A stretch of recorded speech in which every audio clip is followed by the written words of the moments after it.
હજુ તો હું ઈઠો ને ઉઠીને સીધો બાથરૂમમાં ગયો તો બાથરૂમમાં જો તમને શું છે તે જો ભગવાન તો હિસાબ મોરો કરજે નહીં તો પછી મારે મોરો ઈએમઆઈ ભરવો પડે. ગુડ આફ્ટરનૂન મારા ભાઈઓ બહેનો તથા મારી ભાભીઓ. આપણે રૂમમાં આવી ગયા છે. રૂમમાંથી પાછા જઈએ છીએ નીચે.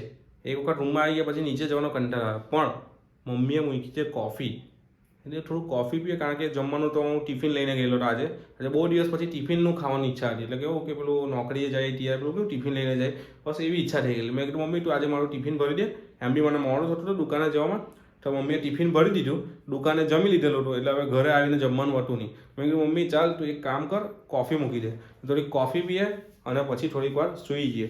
લોકોને કોફી પી પછી ઊંઘ નહીં આવે આપણે તો કોફી પી ચા પી કોઈ બી વસ્તુ પી આપણે તો ઊંઘ આવી જાય મસ્ત મજાની. કોફો આવી ગયા મને કોફો.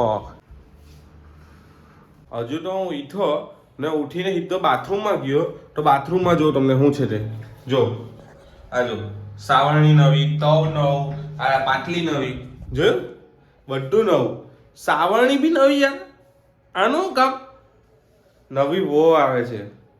ભગવાન તો હિસાબ મોરો કરજે નહીં તો પછી મોરો ઈએમઆઈ ભરવો પડે એટલે જે કરવું હોય એને શાંતિથી કરજો બીજું તો હું કંઈ નહીં. તો હવે આપણે ઉઠી ગયા છે કારણ કે હનુમાન ચાલીસા અંબેમાની આરતી એ બધી વસ્તુ રોજ વાગે છે.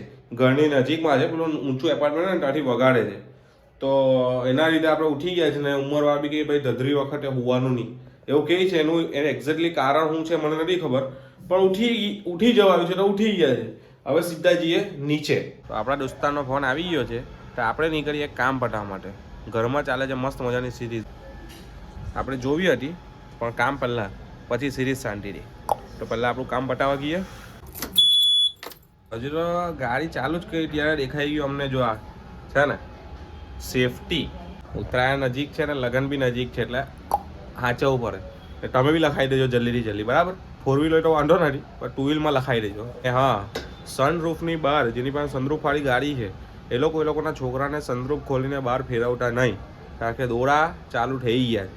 ધ્યાન રાખજો. આપણે આપણું કામ પતાવીને અને બીજું એક દુકાનનું કામ હતું કોકમ લેવાનું તો કોકમ લઈને આપણે આવી ગયા છે આપણા ઘરે.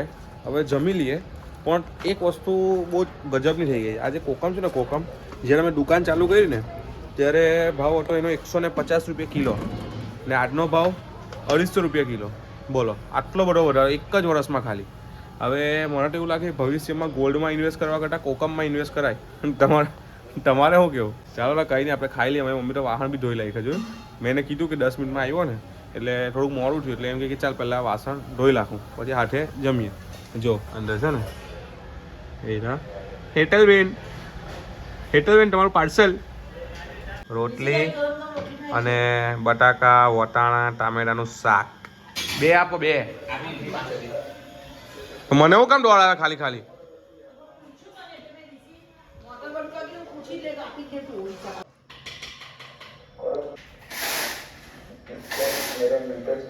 હજુ તો ભાઈ ખાલી 11 વાગી ગયા 11:15 થયા છે. આખો રોડ તો જો સુમસાન કોઈ દેખાય નહીં. ઠંડી જેટલી છે જો ખાલી હા છે ને આખો રોડ પર કોઈ નહીં. અને જો આવા રોડ પર જો પાછું કોઈ વ્હાઈટ સાડીવાળું દેખાઈ ગયું તો 100% ગયા. કઈ નહીં જલ્દી ઘરે જઈએ છે. મારા જયસિંહભાઈ બી ગેટ બંધ કરવા પહોંચી ગયા. हाँ पार्सल वाला गया तब घर पे मेरे घर में पार्सल वाला ભાઈ અમારા વોચમેને કીધું છે અમારા ઘરે કંઈ પાર્સલ ગયું લાગે છે તો હવે આપણા ભાઈએ જ કંઈ મંગાવ્યો જોઈએ જલ્દી પહોંચીએ કે હું મંગાવ્યું છે જોઈએ એને પકડી પાડ્યા છે. પપ્પા લોકો ઉપર ગયા લાગે છે એટલે ભાઈ મંગાવી લાગ્યું કંઈ ચાલો ને. ઘરે પહોંચ્યા ને તો સ્વિગીવાળાને પૂછ્યું કે ભાઈ કોનું પાર્સલ છે. આપણા ઘરે નહીં હતું આપણા કાકાના ઘરે હતું એટલે અમારા લય ભાઈએ કંઈ મંગાવ્યું. કાલે એનો છપ્પો પાટીએ હું મંગાવ્યો કીધા મૂક્યા વગર બોલે એકલો ખાટો છે. બાકી કહે કે મનભાઈ ચાલો ને આપણે ખાવા ગઈએ. કંઈ નહીં ચાલો એ બી એના શોખ પૂરા કરે. હા હું એમ કહું જો આ હું બૂટ પહેરીને જાઉં છું બરાબર વોલીબોલ રમવા. હવે નીચે બી બધું વ્યવસ્થિત છે જોઈ લેવા આ બૂટ બી એવા છે જો.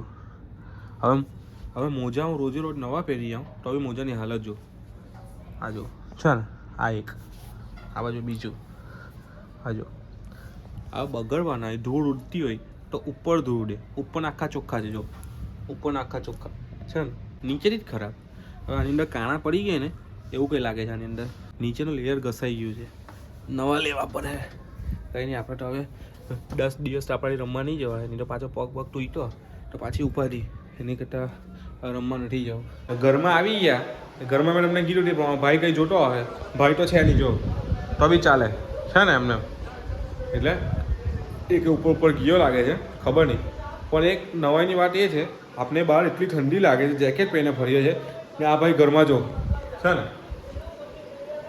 પંખો ચાલુ કરી છે તો નહીં જ અહીંયા તો છે જ નહીં, તે છતાં બી પંખો ચાલુ રાખે. રાજાશાહી જિંદગી, પૈસાવાળી પાર્ટ. તો અમારો જે વ્લોગ છે એ વ્લોગ જો ગમ્યું હોય, આજે આખા દિવસની જે અમારી પ્રક્રિયા છે એ જો તમને ગમ્યું હોય ને કંઈ સુધારવા જેવું હોય તો અમને કહેજો. ને જો ગમ્યું હોય તો વ્લોગને લાઈક કરો, શેર કરો અને કોમેન્ટ કરો. મળીએ હવે નેક્સ્ટ વ્લોગ. ત્યાં સુધી બાય.